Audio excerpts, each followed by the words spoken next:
नमो भगवते वासुदेवाय। आज आम होम संबंध रे आलोचना करिबा। प्रति कार्य आम जो होम ब्राह्मण माने करुछंती सेतरे आमर कौन भूल रहुछि। अनेक कारण पे ब्राह्मण मान अति हरबर होकरी करुछंती। गोटे पूजा सले आउ गोटे पूजा करिवे माने अर्थ लोभरे से माने होमटा को विकृत आकार करी सारी दौरान, किंतु यह यथार्थ नुहे।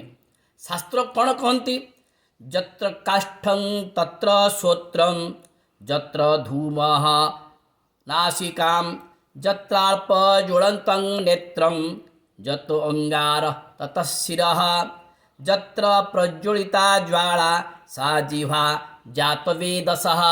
अर्थात होम प्रज्वलित नहला पर्यंत होम करिबा विधेय नुहे। अग्निकर अंग क्यों क्यों जगार अग्निकर अंग अच्छी, शास्त्र कौन कहती, काष्ठरे होम कले अग्निक कर्णरे होम कल बोली जानिब।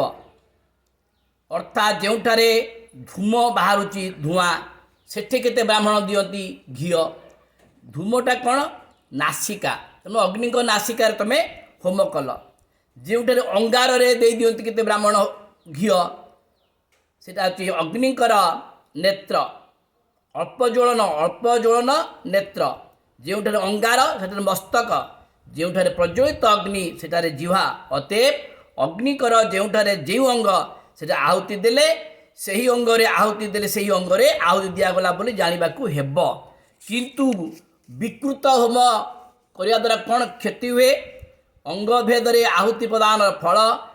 कर्ण होमे भवेत व्याधि, नेत्रे अंधत्व समीरितम, नासिकायां मनः पीड़ा, मस्तके धन संख्ययम, जिह्वायांच कृते होमे सर्वसिद्धि भवेत ध्रुवम। अर्थात अग्निकर कर्णरे आहुति देले होमकर्तार व्याधि होता है, नेत्र रे आहुति देले अंधत्व होता है, नासिकारे आहुति देले मन पीड़ा होता है, मस्तक रे आहुति देले धन क्षय होता है, एवं जिह्वारे होम कले यजमानर सर्वसिद्धि प्राप्त होता है।